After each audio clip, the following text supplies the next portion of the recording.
Without further ado, let us introduce Rich McElligott. Hello, everybody. I know everybody out there. So it's not like I'm doing for a rough crowd. You know. Anyhow, I'm going to do the balance fly. A lot of our guys were talking about the floating fly, and basically the balance fly is almost about the same. It's run under an indicator. It's always best to be used with clear water. Floating fly, like same thing, clear water. You don't use it in dirty water. But this is one of the flies here. You can see I'm holding it up by the hook. It's a leech pattern. It's got the bead up front. And the tie-in point is right here on the top. You see that a little bit better. And it hangs vertical, horizontal. And the way you test these is, I like taking some regular wire. Just put the wire through there, and you see how it'll hang. Right now, it's a little bit heavier in the back, but when it gets wet, it'll be fairly level, which is the way to do it. Hey, Rich, is that a 60 or a 90-degree bend in that hook? This one here is a 60. Okay. And I'm going to mention a few things here about some of these hooks. The guys out west are using a wider gap hook just so that there's more bite. Now, this one here, I don't know if you could see that a little bit. This is a 60 degree, and there's not a lot of room between the eye and the point. But if you get into some of these other ones, like this one, you can see the eye is right there by my finger, and the point is way up here. So there's plenty of room in between to hook them up in the lips. So you have to be careful of which hook. 60s work, 90s work. It all depends on where that hook point is so that you have enough gap where you could set the hook and put it home. One of the latest things is something called jig bombs. I got these over at Jeremy's just last week. And recording in progress. What?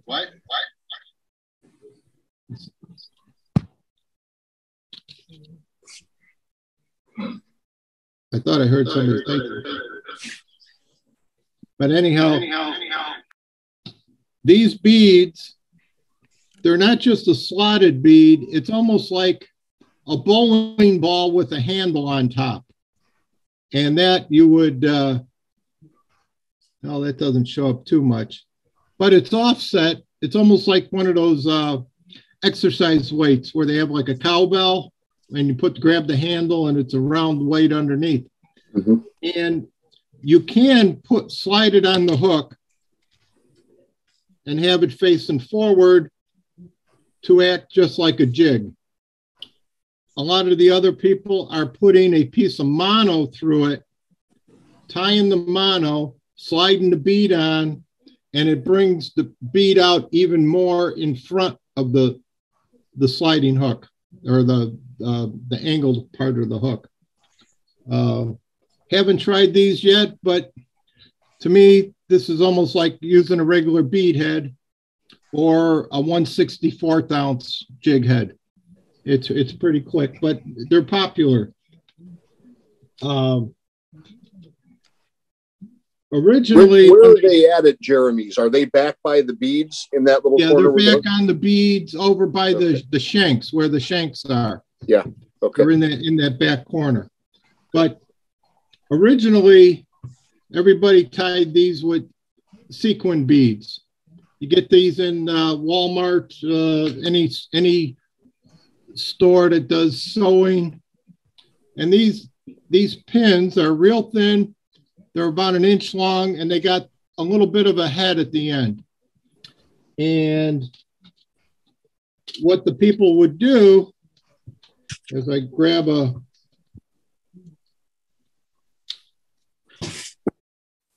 bead out of here. What I got here, these are 1/8 inch tungsten beads, and these are chartreuse. And like most beads, they have a bigger hole on one side and a smaller one on the other. And so ideally you put it through the smallest one and then slide it to the end, and it would stick on that head. So that's step one. Step two is, these other hooks I have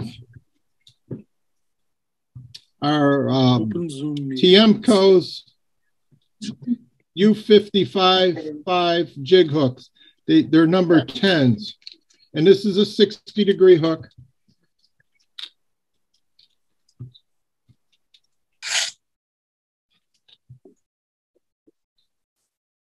Let's see how this is all going to look here.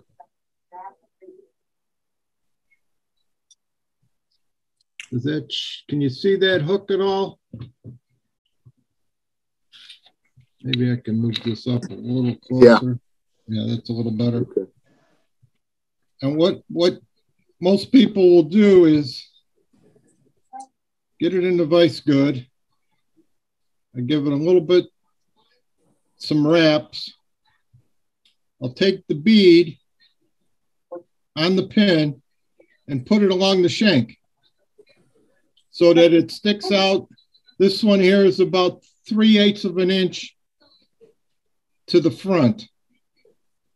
And then what I did was a trial and error. Give it a quick little tie in. Then I'll take it out of my vise.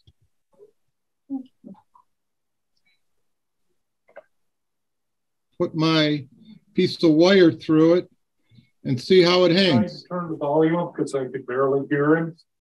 And you can barely hear me? No. Oh, anyhow, this one here. Back up again, Rich, because now we're too close. Okay. Yeah, there you go.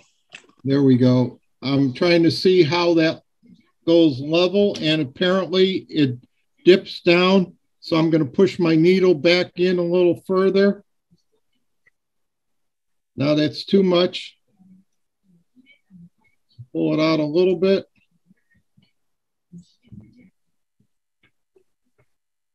And there we go. It's holding fairly square. Then I put it back into the vise.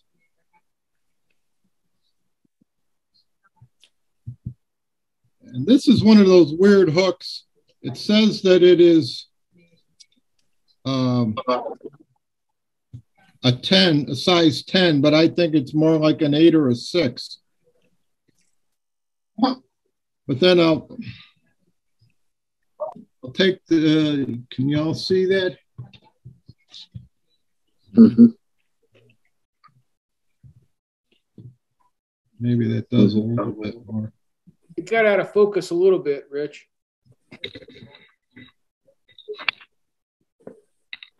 Hey. That's too close. Okay. Yeah, it's too close. Back up. Back up. Okay, that's a little bit closer. That's better. There you go. Okay, I'll slide the bead to the front, give it some thread wraps behind the bead to hold it up front, and then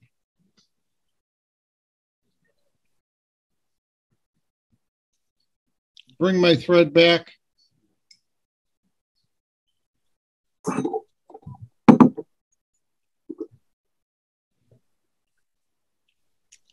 So basically, you can see that the tie-in part is a little bit, not quite up front. It's a little more than halfway towards the front. And once you know how far it is with what size hook, you can mark it down so you can go back each time and know exactly how long that's supposed to be.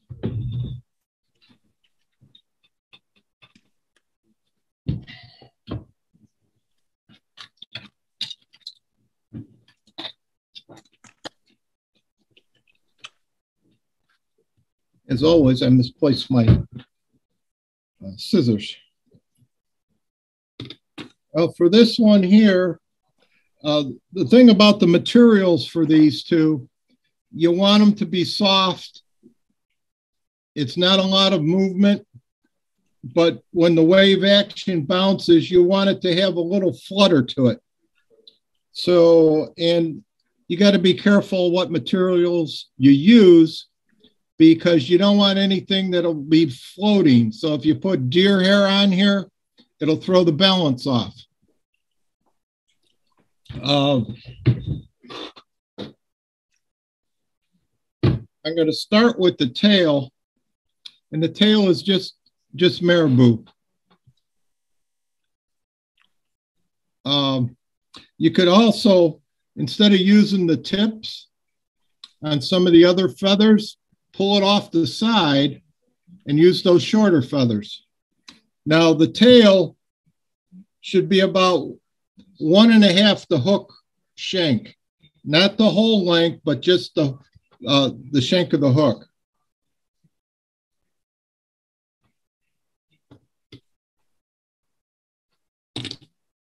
And you'll just tie that on the very end of the tail.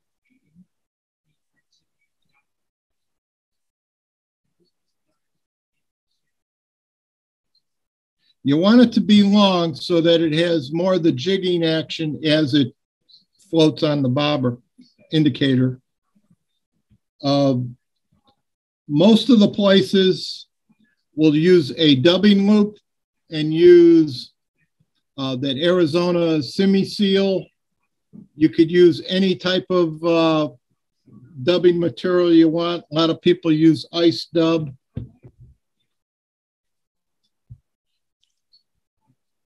I take the easy way out. I'll get some leech yarn.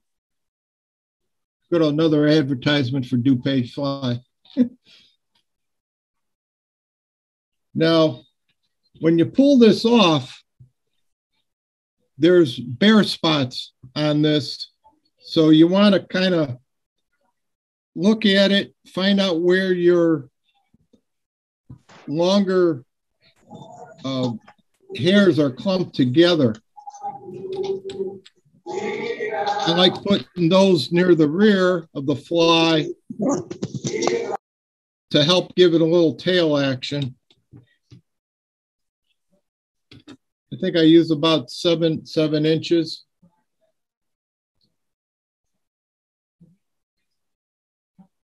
Then I will find the end, tie it on. Try not to give it a lot of wraps. I'm using 6/0 thread. Advance my thread all the way to the front. Now, you don't want to get these fibers trapped. So as you pull them forward, as you pull, wrap the thread forward, pull these extra fibers backwards. And it's not necessarily thread right next to thread. You can kind of make it a little more sparse.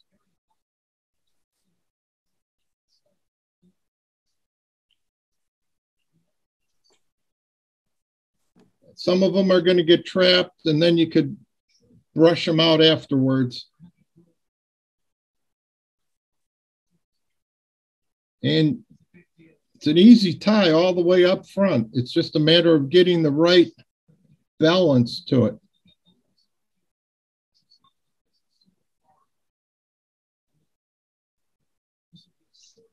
There, I got some little extra long fibers. I'll put those right near the junction.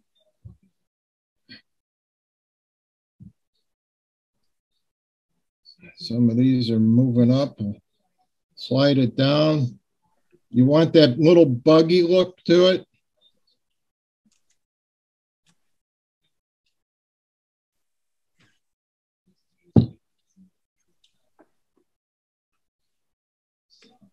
There we go.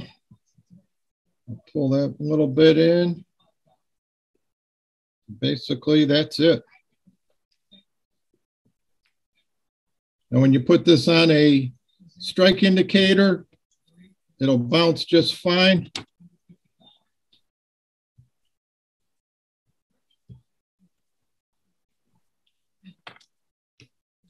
Tie that off.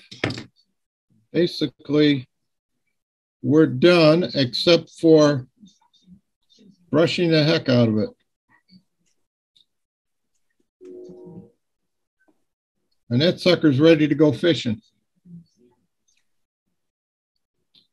Nice leech pattern. You could use different types of materials. Like I said, you can dove it. You could use different chenilles.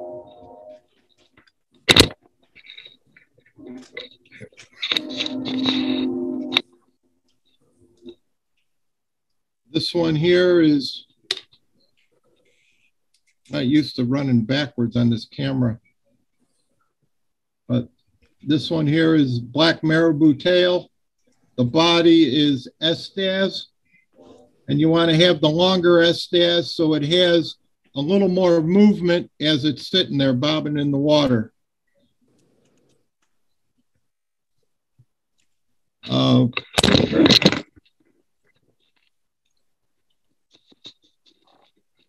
First time. That's a perfect float and fly then, isn't it? Oh, definitely, definitely.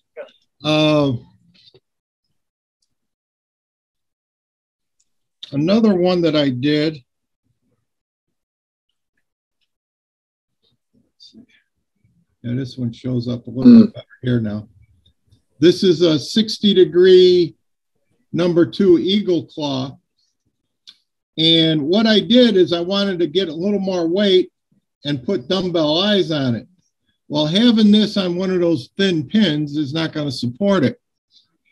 So I used 2 pins on the bottom, which gave me a bigger platform to put the weight on. And this one here works out just fine.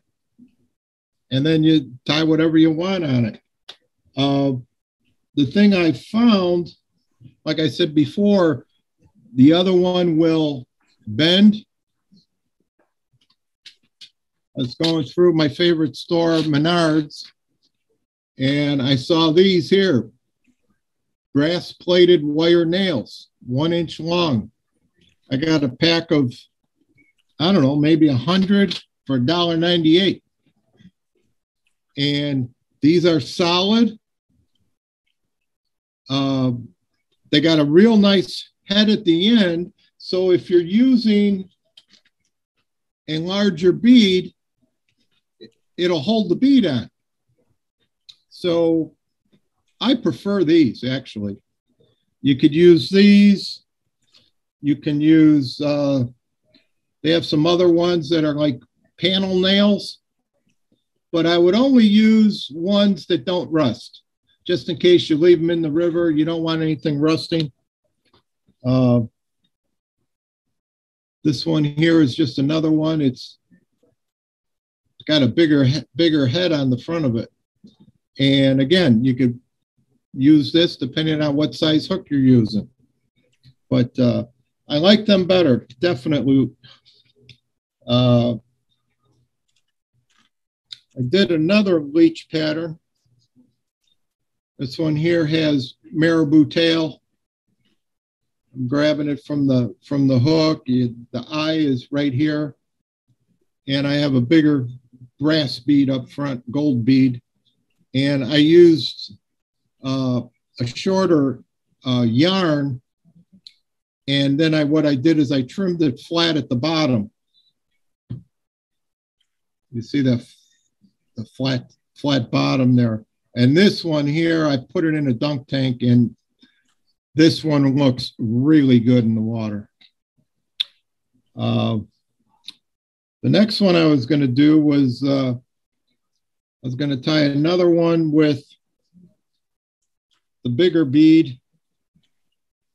I thought I had one started here, but if not, we'll just start up again.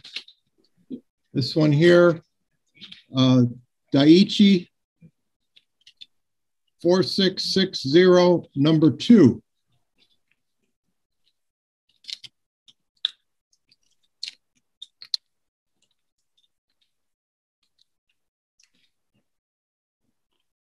Again, this one here, it has, well, here we go. You can see it has, the point is up a lot higher than the tip of the eye. So I really like this hook.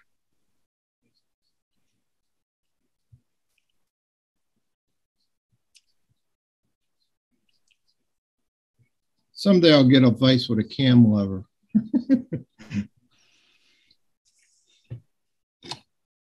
Now what I'm going to do here is I'll take one of those brass coated nails.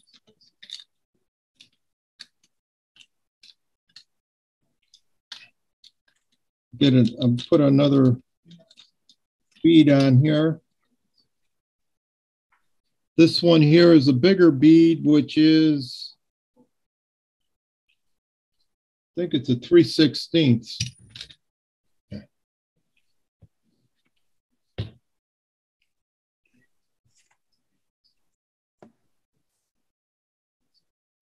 Again, what I did was I put it through the narrow spot, and the narrow end first, and it just snugs up right against that head of the nail.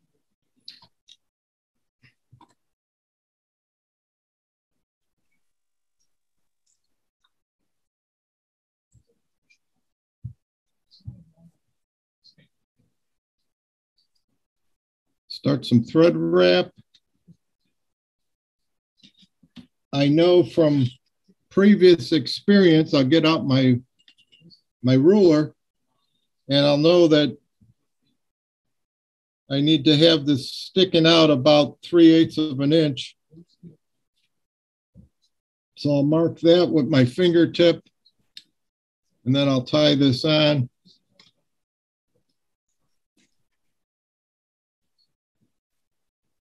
And make sure it's on real good and it's right on top of the shank, not off onto the side. Then I'll run my thread forward, build up a dam behind the bead to hold it, and then come back towards the end. I could check it, and like I said before, I just use some of my thinner lead wire, loop it right through, and see how it holds. Now this one here, I'm going to do a minnow pattern. So basically it's a feather for the tail. You could use the marabou tips, but instead I'm going to take some from the side of this feather.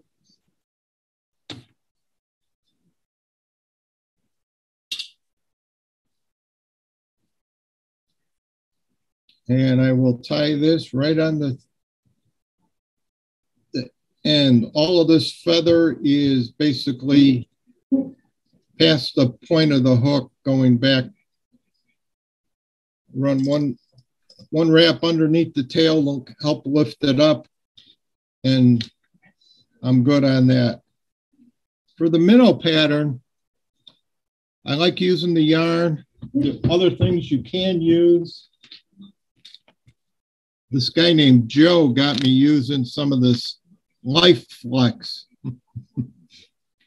And you can see tying this on here, it would look really nice if you trimmed it afterwards, but with the, I haven't tested it yet, but with the rubber pieces that are in here, it might cause it to float more.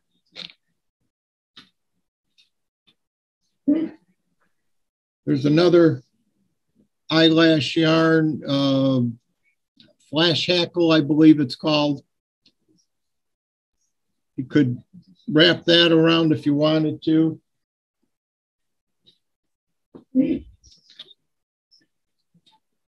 I don't know what this one here is called, but it's from Montana Fly Company, and it's a longer, sparkly yarn, and that would also work really nice on there as well. But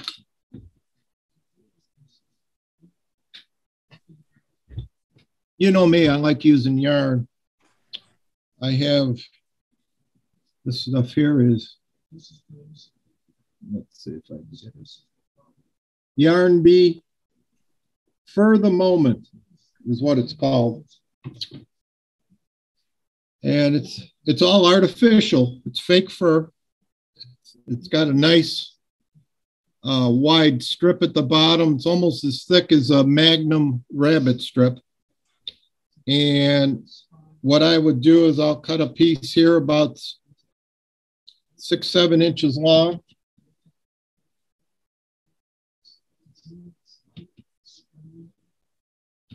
The piece I'm going to tie in,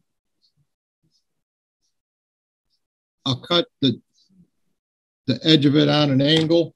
It's kind of like a little arrowhead to tie on. Tie that on good, and then bring the thread forward all the way. Then what I would do is I'll wrap this around.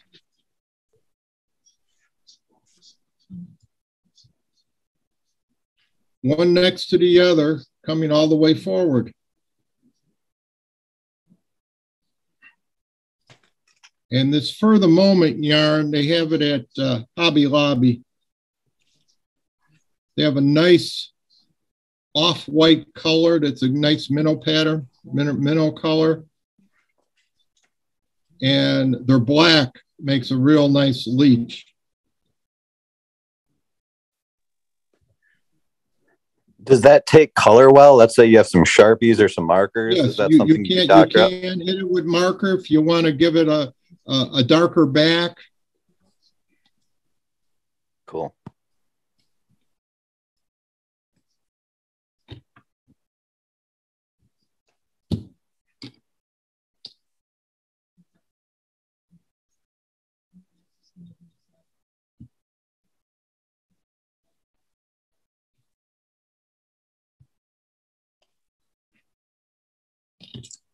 And we're almost done with this one. It is a quick tie once you get the beads all set up. Then what I would do is I'd brush it out, and you can see it has that kind of a roundy shape to it. What I like to do is trim some of the sides, make it more of like a bluegill profile.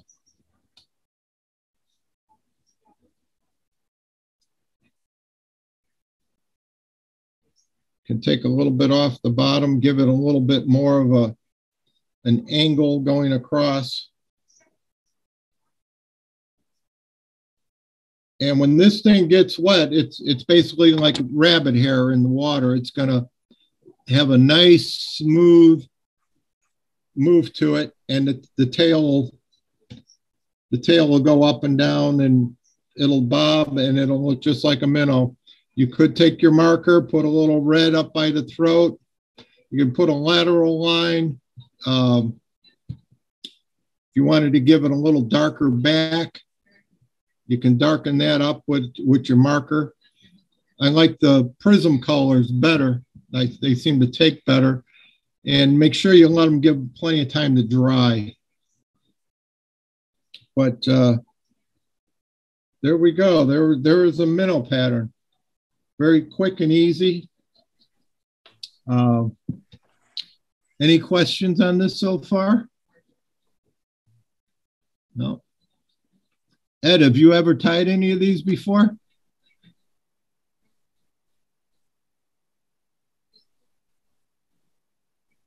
No, I tie a lot of jigs for Lake Holiday.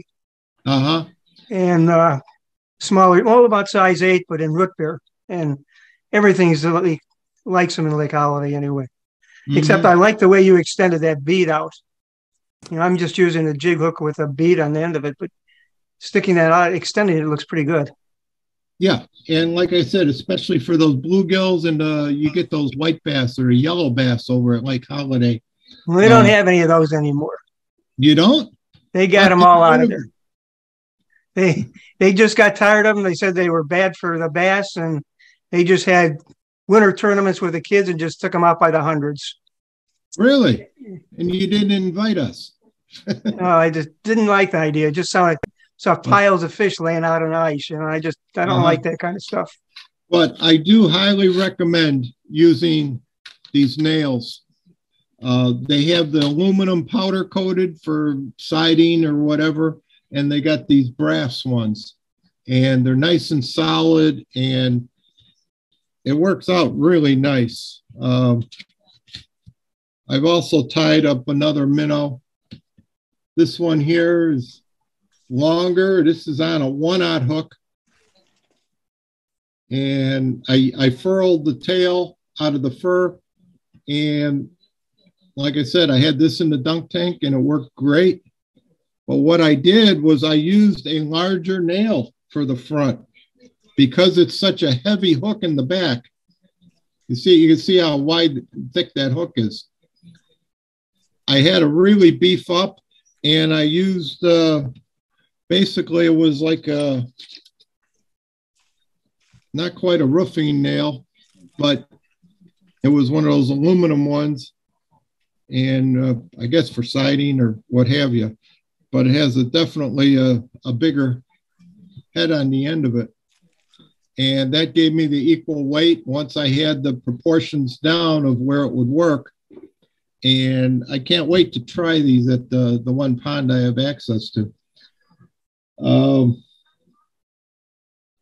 I've also talked to Austin over at DuPage Fly. And he has actually tied some musky flies that are 6-7 inches long using a 4/0 hook.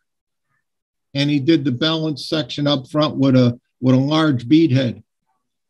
And he says it's fine if it's in still water, but when you get into some of his, the Fox River moving current, it'll have a tendency to twist.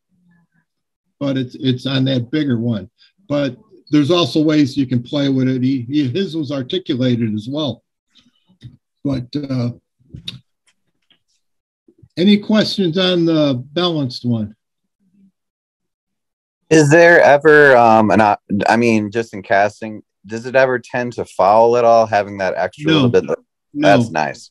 No, because Excellent. It doesn't have, it might foul more if we had longer bucktail on it or, foxtail to make it a longer flowing fly. Yeah. This is made for clear water, slow presentation. Gotcha. Yeah. I can imagine one of these smaller leech patterns just drifted down about 2 feet down along some of the rocks on the DuPage. I could just cast it upstream and let it work down the bank and just drift along. It should work. I have used some of these flies last year, And I've had bluegills on them and small bass over at Shabana. So they do work. Now, do we have any spinning gear guys out there? Sure. Because I mentioned, I mentioned on one of the couple of the sites how I got an alternative Ned rig. Oh, sweet. I call it the redneck Ned rig. And basically what it is, let's see. Say that 3 times fast.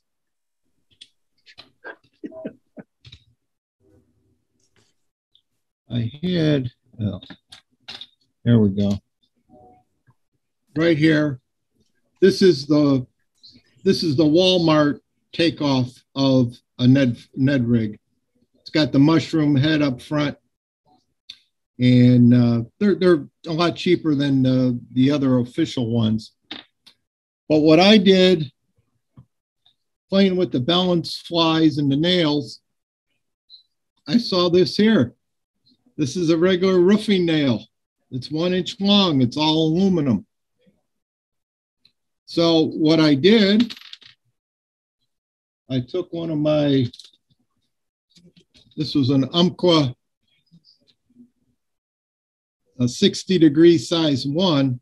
It's a heavy hook. And what I did is I just bend it from a 60 to a 90. And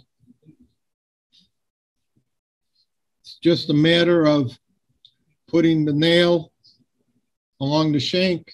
Same principle as the balance nail. But what I would do, I'd take the nail and I'd cut it about halfway, so it's a 1/2 inch. And what I would do is I'd put it on a grinding wheel. Wear some gloves or put pliers on here because it'll get hot. And I break it off, and then I file down the edges so it's not sharp because it'll cut your thread. And also check right behind the head. Sometimes they have little flanges coming along, and that will get in the way of making a nice tight seal with the fly. Let's see. So like this one here, I got tied on.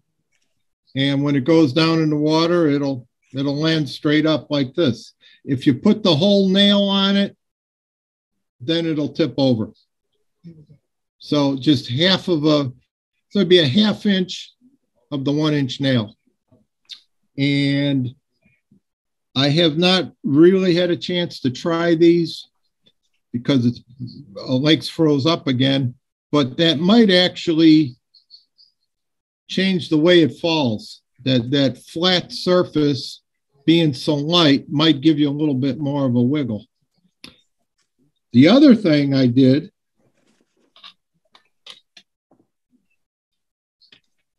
is, again, on one of these bigger ones, I needed more weight. So what I did was I put a couple washers on the head. And you can see here the one washer is hanging down a little bit more than the other one, and it's loose. So now this is a redneck rattling Ned fly because that metal will make a little bit of sound. Some of us are just having too much fun. Love it. So, but then again, it'll go down like that. And when you figure most of these, the original Ned rig heads, I think you get 5 of them for $6. They're about $1 a piece. So now here's a tip for the ISA guys. You can tie up some of these. If you need more weight, add another washer or 2 to it, and you're good to go. Just a matter of finding out how fast you want it to go down. Like here, this one here is just showing you the washers that are on there. And you can have them rattle or just pull them up flush, and they will work just fine. I did do one of my eyelash yarns. This is eyelash yarn minnow. And again, you can see I have the big roofing nail head on there. And when I threw this one into the big water bucket I have, went straight down like that. So it's just another alternative way of trying to invent a better mousetrap, or at least a cheaper mousetrap. Again, when you're doing the Ned flies, it doesn't matter what material you use on it. Yeah, I could tie my chenille worm on this. You could take Tom Lou's craw pattern and tie it on this. Do you hear that, Tom? I don't know if he's out there. But there's so many alternatives and ways you can go about this when you're a fly tyer. But as far as that goes, that's it. There are plenty of YouTube videos. If you look up balance flies, if you want to follow up and see how they do their smaller ones, but I have yet to see one use a nail. They all use the pins. And when you're doing the small flies, you know, size 10, size 12s, I could see that, you know, but we're going for bigger fish. Most of our flies will be 6, 8, 4s and 2s and up even more. So this will work. And when you put it on a strike indicator, you're good to go. You could also throw this for the spinning gear guys out there, put it on a pear-shaped bobber or one of those adjustables, and you could still throw it out there and just move it slow and let the wind bounce it along with the wave action. And it should trigger fish. So that roofing nail weighted fly you think would cast on a 7 or 8 weight? Yes, yes. Cool. Yeah. Mm-hmm. Definitely. Because and even feeling it in your hand, you could see it's some of the bigger dumbbell flies, the bigger clousers. If you go to a large clouser, you can really feel that weight in your hand. Where this one here, that's why I said on a couple of these other ones, you'd have to put a washer on there to give it a little more weight. But you're not concerned about that one balancing as much. That's more for the Ned rig. But you could tie a big balance fly too. But you do the same thing, run a wire through it and see how it holds, and take it from there. You know. And I know John has roofing nails. He's probably going to go through his batch tomorrow. Yeah, I've got them in copper. I've got them in plated. I've got aluminum, galvanized. I was looking for the small copper nails. Yeah. They used to have like paneling nails, I believe they're called. Yeah. They make them for working with coiled copper when you're nailing copper up on a roof. Ah, okay. So it's like a roofing nail. I believe it's an anodized copper finish because the copper itself wouldn't be strong enough for you to drive the nail. Uh-huh. But they look cool as hell. I've got some of those. If you want to try them, I'll give you some. Wow. Yeah, any kind of nail will work. And at first I was thinking, well, okay, we're a conservative organization. We should be concerned about nails going in the water and you know, iron and whatever. That's why it says the aluminum or the coated ones would be more environmentally safe, so to speak. But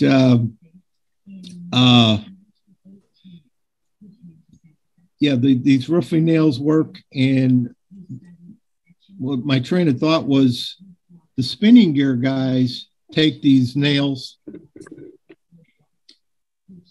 and they got little barbs on them and they use them for putting into some of their plastic baits. So they'll rig it Texas style and then put a couple at the bottom. They'll take the paddle tail swim bait and they'll put a couple of these in the belly section. And of course, they're selling the lead weights or tungsten actually, and to try to get a different swimming action on those baits.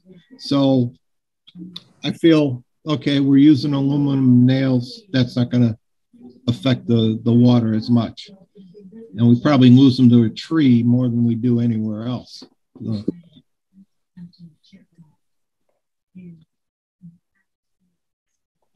So how's Chris doing over there? Do you got this down? I'm watching. Yeah, you were putting those nails. I mean, I use those once in a while in plastic worms to make Necco rigs. Okay. See, that's the Necco rig. It's basically a wacky rig, but you put the weight in one end. And depending on where you're putting the hook, you know, if you put it low, it drags the tail lower. If you put it in the middle, it's like a wacky rig, but sideways. And if you put it back up to the tail as you pull it, when you let it go, it actually backs up a little bit. So there's some different videos that show where you place use an O-ring along it, and then where you place the hook determines how you get the action on the bait. But the idea is like a Ned rig kind of thing where, you know, you want the bait vertical, you know, and the nose into the ground. But, you know, I think you've showed me a couple of your versions that you tied up like that. And I haven't had a chance to get much going. I enjoy watching. I keep thinking I'm going to do it, but, you know, too many other hobbies, I guess. And I keep on winning Rich's flies at the blowout. So I'm like way backlogged on fishing flies. Well, I'm gonna have some new ones for the show this year. Awesome. Ones you haven't gotten before, so you'll have to try to win those. Okay. Well, if you just went to DuPage, everybody give it about a month, because that means he bought everything. So they're not going to be, they'll be out of stock. So give it about 5 to 6 weeks. But yeah, these are just another variation. It's not your everyday fly you're going to fish, but when the water's cold, the water's clear, and you got an indicator, you can hold them when they're in that water zone. You know, I was hoping Craig would be on here. I don't see his name on here. He texted me and he couldn't get signed on. He'll have to watch it later. He says he tries to sign on as Drift South is his email, and it doesn't recognize him. So I'll have to look into that. He was not happy. Well, I actually told him ahead of time about my my Ned fly and how I do it, because Craig is one of the real innovators out there, and he really doesn't tie flies, he builds them, as he says. Yeah, he will at least be able to watch this. It would be good if he was watching, because he'd probably have some ideas and comments for sure. He probably wouldn't be able to sleep tonight because his mind would be working on him. Yeah. I have to say, Rich, you showed quite the... Who are we talking about? Craig Riando. Yeah, I talked to him today. He's sick. Yeah. Yeah, or he's just getting over, he said, anyway. Well, that's the beauty of the Zoom, is he's sitting at home. But I don't know what he needs to do, Terry. I'll talk to you during the officers' meeting tomorrow about his problem getting signed on to these things. No, he gets the emails and stuff. I believe so, yeah. He should be able to sign into this. He should be able to. It was telling him that it didn't recognize his sign-in. Well, we have nothing to do with Zoom. Yeah. Oh, yeah, maybe I'm a real Luddite with electronic I communications. mean, he should be able to just go to our website and click on the link, and it'll sign him right in. Yeah, that's all I did, and then just type in your name. That's what I was prompted to do. So. Is it possible that he needs to download like a Zoom app or something? Maybe. Oh, he has to. Yes. Yeah, he does. You got to have a Zoom app on your device. Yeah, then that's probably that's what his problem is. Yeah. But you know, when you take and log in off of your sites, they'll ask you if you want that Zoom application to be downloaded. Because that's how I got in. When you click on there, it comes up and says, you don't have the application. Would you like it downloaded? And it just downloaded it and it came right up. Yeah, we'll make sure we get it worked out with them. Well, Rich, I just want to say whether I tie all this stuff or not, when you talk about uniqueness in using materials in designs, that's what fascinates me about your hobby or what you like to do is you seem to find so many different ways and unique things of doing things. And yeah, there's a million fly tying videos out there, but you know, just the uniqueness and the difference of what you're creating, you know, is just extremely interesting. And that's why I like watching it. Cool. Yeah, I can save a few bucks too, which is so good. so good. Oh yeah. Especially for the Ned rig, you know. But when it's funny, I was reading an article not long ago, and they were talking about the cost of flies.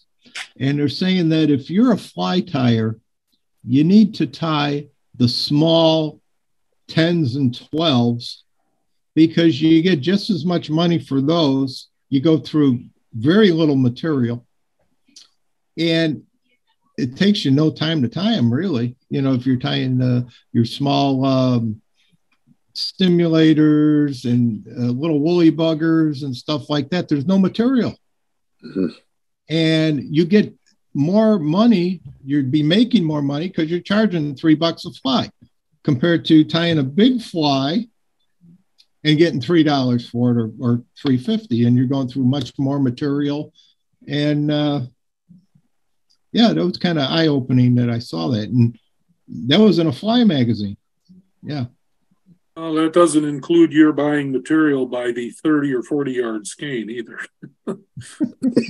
Your pricing is pretty uniquely cheap on a lot. John, I don't buy them in 30 and 40 yard skein. The last ones I bought, I just had 10 rolls come in, 10 skeins. They're 280 yards per skein.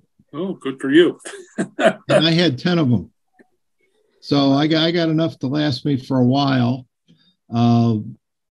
Some of it's going to end up as a raffle item for the drift auction, and some will be over at the blowout as well. I can't go through that much material. But it's a matter of sharing it. Yeah. Let everybody else try it too. Rich, do you remember when you couldn't fish below the dam at Chavanaugh? Yeah. Can you see that sign on my wall back there? Yeah. Okay. That sign is a sign that was taken down the day that they opened that creek back to Chavanaugh Grove. Ah. A little bit of trivia in there. Okay. Memorabilia, I guess you'd call it. What I want to know is who took it down and took it home. Well, Bob Rung happened to be the guy out there that took it down, and he would have destroyed it. Yeah. Yeah, there were quite a few of them, but now they're all up in the first 200 yards is still no fishing. Are they? Yeah, the first 200 yards below the spillway. Yeah, and, that's fenced off too. Yeah. But yeah, the fishing wasn't good there last year. We didn't have a lot of rain in the summer. There was a fish die-off because it got pretty hot down there. It got real weedy. They couldn't do a muskie rescue. Although they didn't lose many muskies, but they did lose a few. Hopefully we'll have normal weather and we'll get a good rain in May or June, and then we can go down there and do another rescue. Well, we're certainly not getting any snow melt, are we? Well, the farmers are happy with what we got so far. Are they? Okay. Mm-hmm. You go out and fish open water. I was out at North Aurora on the weekend for the breakfast, and the Fox is open. There's just a tiny little bit of ice along the shore. We had a warm up a little while ago, and I wanted to get down to the Fox to try my 9-weight with a couple of my bigger eyelash yarn flies and test them out. And there was still ice 15 feet off ashore, and I wasn't going to take a chance trying to. I could have cast over it, but I didn't want to slip and whatever. It wasn't worth taking a chance. Yeah.